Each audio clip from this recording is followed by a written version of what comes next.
Hello po sa inyong lahat mga ka-crypto. Ako po si Pinoy Crypto Trader at sa video na ito ay atin pong pag-uusapan ang tungkol dito kay XRP. Kung saan ang sabi po rito ay XRP breaks multiple supports in massive crash to 0.51 or 51 cents.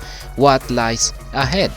Kaya yan na, sabi po rito ay nabasag po ni XRP ang ilan sa kanyang mga support price levels dulot po ng kanyang isang massive crash or yung kanyang naging matinding pagbagsak patungo sa presyong 51 cents or 0.51.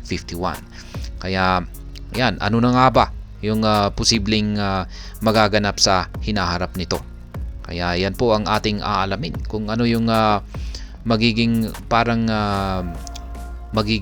performance niya dulot po ng pagkakabasag ng kanyang mga magkakasunod na mga support lines or support levels. Ayan, kapag sinabi po nating support sa mga hindi lamang po nakakaalam, ay ito po yung mga nagsisilbing mga price level po na humaharang sa pagbagsak ni XRP. Ayan, pero kung pag nababasag po yan, ayan po ay nagpapakita ng signal na mataas yung posibilidad na tuloy-tuloy lamang ito sa kanyang pagbagsak. Kaya yan, bago po tayo magpatuloy ay nais ko lamang po munang bigyang linaw ang aking disclaimer kung saan ang nilalaman po ng video na ito ay hindi po ito isang financial advice. For education and information purposes lamang po ang layunin nito. Maliban po dito ay nais ko na rin pong magbigay babala na wala pong kahit anumang group chat ang Pinoy Crypto Trader. At ayan, sabi po rito ay XRP has broken below multiple support levels as it plummets by over 4% to the pivotal price threshold of 0.51 or 51 cents with market participants reflecting on its next direction from here. Kaya yan, si XRP kumbaga binabantayan po talaga natin ang galaw ni XRP nitong mga nakalipas na mga araw or mga buwan ay bumagsak po talaga itong sa XRP at nabasag yung kanyang mga magkakasunod na mga support levels. Yan, bumagsak po siya ng higit 4%. Yan, at patungo po sa kanyang hanggang sa sunod po na isang pivotal price threshold na nandito sa 0.51. Kaya mukhang ito po yung presyo na tanging parang sa kasalukuyan ay nagsisilbing harang ng XRP. Kaya mula po sa presyong ito ay nagsilabasan po yung mga market participants para ibahagi yung kanilang mga prediction sa kung ano yung sunod na magaganap ngayon dito kay XRP nang siya ay nandito na ngayon sa 0.51 or 51 cents. Ayan, when Bitcoin BTC led the broader crypto market into a mild recovery on January 29, XRP rode on this resurgence, rallying 4% from a low of 0.5193 to retest the 0.54 price threshold within 8 hours. Kaya yan, nung nakabangon daw po itong si Bitcoin or nagkaroon po siya ng isang mild or bahagyang recovery noong January 29 ay ganun din po, nakasakay din po itong si XRP at nagkaroon din po siya ng rally na 4% mula po sa kanyang mababang presyo na 0.5193. Umangat po siya at nagkaroon po siya ng retest dito sa 0.54 at yan, nasubukan po niyang manatili rito sa loob lamang ng 8 oras. However, the asset faced intense resistance at 0.54, leading to a momentary retracement. XRP hedged against any drops below 0.53 despite the pressure from the bears. This clash between the bulls and the bears at 0.53 resulted in a range-bound price movement. Kaya yan, nung sinubukan pong umakyat ni XRP at basagin ang 0.54 ay hindi po siya nagtagumpay. Yan, sapagkat napakatibay po talaga. Hindi po niya kinayang basagin ang price level na 0.54. Kaya ang nangyari na lamang po rito ay may naganap na labanan sa pagitan po ng mga bulls at saka bears.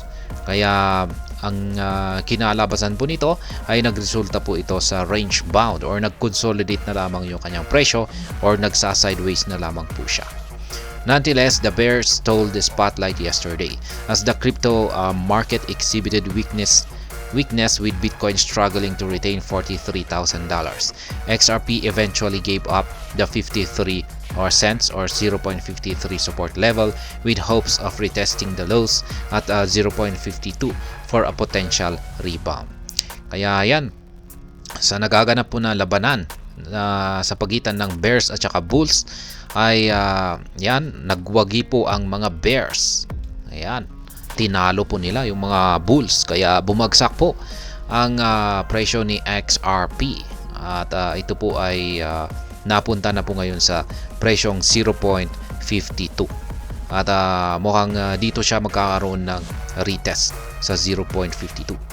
Meanwhile, the bears had other plans, exerting enough pressure to break below the Fibonacci 0.236 level at 0.5261. Following a collapse to 0.5229, XRP mounted a defense which led to another round of range-bound movements. Kaya yan, mukhang ang bears ay meron pa silang ibang plano.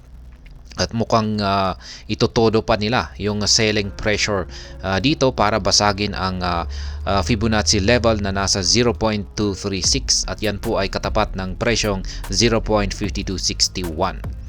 Kaya ayan, kung pag ito po talaga ay magko-collapse yan or magko-collapse ang presyo ni XRP dito sa 0.5229 ay ayan, ito po ay yan, sinusubukan naman po na depensahan ni XRP yung presyo na ito na 0.5229.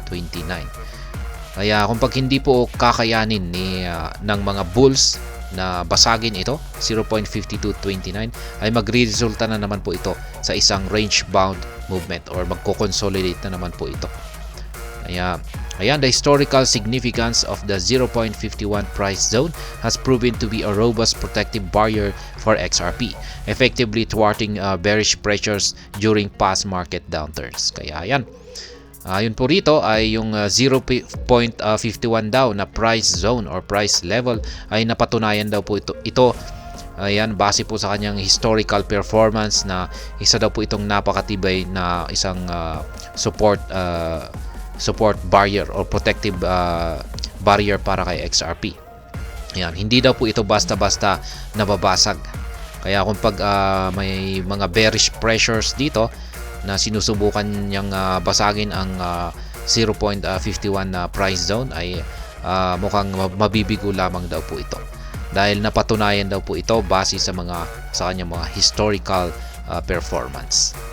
Speculation among market participants and analysts revolves around whether the crypto asset will successfully maintain this critical level as it awaits a resurgence of the bulls or succumb to more pronounced declines in the current market scenario. Yan, yung mga market participants at saka market analysts ay nakatutok po talaga sila sa critical level na ito. Na nandito po yan sa 0.51. Critical level po yan. Kasi kung pag nabasag po ito, 0.51 ay magkakaroon po ng isang matinding pagbagsak po yan. Yan, mula sa kanyang kasalukuyang presyo, babagsak po yan. Ngayon, yung kagandahan naman po rito ay kung pagtatalbog po ang market price na XRP dito sa 0.51 price zone na ito, ay mukhang ito na po yung sinyales na magkakaroon na ng recovery ang presyo ni XRP at ito na po ay aangat. Ayan, what lies ahead for XRP? In a previous analysis on January 23, notable chartist Elmo X projected an incoming dump in XRP's price. Nonetheless, he stressed that the token needs to hold above 0.40 during this slump, as giving up this level would result in a more substantial collapse to the 0.25 price territory.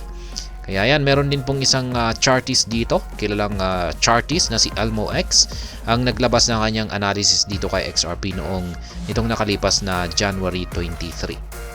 At ayon po sa kanyang analysis ay meron daw pong paparating na pagbagsak babagsak daw po ang presyo ng XRP. At sinabi po niya na kung hindi po magagawang pigilan ng presyong or price level or support line dito sa 40 cents or 0.40 ay posible pong magpatuloy na bumagsak ang presyo ni XRP hanggang sa 0.25 or 25 cents na price territory. Despite the expectation of a massive correction, Elmo maintained its bullish projection for XRP, argued that the crypto asset would rally to new all-time highs of $5 or $7. However, he asserted that these price levels would not materialize until the next year or 2 year.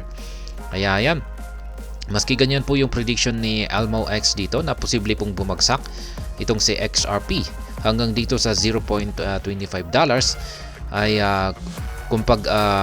ang nangyari naman po ay nagkaroon ito ng correction or dumating na yung oras para magkaroon ng correction or recovery itong si XRP, ay nananatili pa rin yung bullish price projection dito ni Elmo X na magagawa daw pong akyatin ni XRP ang mga price targets na $5 or $7. Pero ayon po sa kanyang timeline na kanyang inilabas or timeline sa kanyang prediction na ito, ay magaganap lamang daw po or magagawa daw pong akyatin ni XRP ang mga price targets na ito sa susunod na taon or 2 taon. Elmo X charged investors to take advantage of further drops as an opportunity to augment their XRP bags. Several industry commentators share this sentiment, citing the prevailing bearish sentiment surrounding XRP amid the recent collapse. Kaya yan ang payo po ni Ginoong Elmo X para sa lahat. Yan, na kapag babagsak daw po sa mababang presyo itong si XRP, ay isa daw po itong napakagandang opportunity para bumili or dagdagan yung ating XRP holdings. Kasi makakamura po talaga tayo kapag bumagsak yan sa presyong 0.25 or 25 cents. Ayan, Bobby A market analyst, called attention to this bearish sentiment in a post on X today. He emphasized that a lesson he has learned in the crypto scene is to go hard in the paint on any asset that everyone seems to be bearish or frustrated. Kaya yan naman po yung isang pahayag dito ng isang kilalang market analyst na si Bobby A. Ayan, sabi niya dito na yung mga bearish sentiment na ito ay sabi niya dito ay go hard in the paint. Yan, ito po yung kanyang actual na sinabi dito. The negative sentiment surrounding XRP is palpable. One thing I've learned over many years in this game is when everyone is scared, bearish, and frustrated, you go hard in the paint. When everyone is happy and cheerful, you sell. Do the math on XRP at the moment. Kaya ayan po, ibig pong yan sabihin dito na kung pag lahat daw ay natatakot, nakakaranas daw ng bearish at lahat ay frustrated or dismayado, ito daw yung tamang pagkakataon na bumili or itodo mo na yung pag-a-accumulate mo kay XRP. At kung yung iba naman ay ngayon, kung pag nagbago yung sitwasyon at lahat naman ay masaya, yan, lahat ay nagsasaya kasi kumikita sila ng meron silang nakikitang gain sa kanilang mga asset, ay dito ka naman daw po magbebenta. Yan, parang galing po yata ito sa isang kilalang merong nagsabi nito na isang kilalang financial expert, nakalimutan ko lamang. In addition, Tom Crown, a crypto influencer and founder of Crown Analysis, disclosed that he will be procuring some XRP tokens for the first time since 2017. According to Crown, the newfound attraction has been triggered by several bearish posts around XRP amid the drop. Kaya yan din po, isang kilalang crypto influencer at ang founder ng Crown Analysis na si Tom Crown ay nagsabi na siya po ay bibili ng XRP token sa kauna-unahang pagkakataon mula pa noong 2017. Ayan, sa ngayon ay bibili daw po siya. Meanwhile, XRP currently trades for 0.5110 with a 4.68% drop over the past 24 hours and a 16% slump this month. Volume has spiked by 94% in 24 hours to $1.7 billion as sell-off pickups. In a fall below 0.51, the token's next defense lines currently sits at 0.5042 and 0.4959. Kaya yan po ang kasalukuyang kalagayan ni XRP mula nung nailabas po ang balita na ito. Naglalaro po ang kanyang presyo sa 0.5110. Ngayon kung bumagsak po itong si XRP sa ilalim ng 0.51 ay yung kanyang sunod na mga support line ay nandito po sa 0.5042 at 0.4959. Kaya ayan po ang tungkol dito sa pagbabasag ng or pagkabasag ng mga magkakasunod na mga support line ni XRP. At yan, ito na yung nasa critical level na po yung kanyang support line na 0.51. Kaya yan po, binabantayan, yan po ang binabantayan ng karamihan ngayon, yung kanyang 0.51 na psychological price level. Kung mababasag ba ito, or kung dito na tatalbog or magkakaroon ng correction itong si XRP. At ayun, hanggang dito na lamang po tayo sa video na ito. Sana po ay inyong nagustuhan ang aking paliwanag dito. Kung inyo po itong nagustuhan ay pakiclick lamang po ang like button nito. Para naman po sa mga bago lamang dito, kayo po ay aking inaanyayahan para mag-subscribe. Pakiclick na rin po ang bell icon nito dahil ito po ang siyang magsisilbing notification nito sa mga bago kong videos na akin pong ina-upload sa aking YouTube channel na ito. Marami pong salamat sa panunood. Ingat po tayo lagi at God bless po sa ating lahat.